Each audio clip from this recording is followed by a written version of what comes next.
Hi guys, నేను మీ దుర్గారాం సాయి. మార్చి 3, 2026న 3 గంటల సమయంలో చంద్రగ్రహణం మొదలవుతుంది. ఈ గ్రహణ సమయంలో మనం దర్భని వాడతామండి. ఈ దర్భకి మరొక పేరే కుసిగడ్డి. ఈ దర్భను మనం తినే పదార్థాల మీద అలాగే నీటి మీద ఉంచుతామండి. ఈ గ్రహణ సమయంలో ఎక్కువగా నెగిటివ్ ఎనర్జీస్ ఉంటాయి. ఆ నెగిటివ్ ఎనర్జీస్ని ఇవి అడ్డుకుంటాయండి. దర్భకి చాలా ప్రాముఖ్యత ఉంది.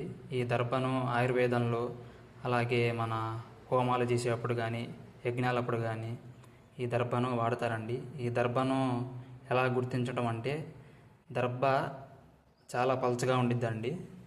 ఇప్పుడు మనం చూస్తున్నాం కదా, చాలా పల్చగా ఉండిద్ది. వాటి అంచున చాలా పదునుగా ఉండిద్ది. అంటే ఇవి అంచున ఇలా గట్టి లాగితే మనకి లైట్గా తెగిద్దండి, కోసుకుండిద్ది. సో ఇవి పొలంలో కానీ ఎక్కడైనా దొరుకుతాయి. నిటారుగా నుంచుంటాయండి, సన్నగా.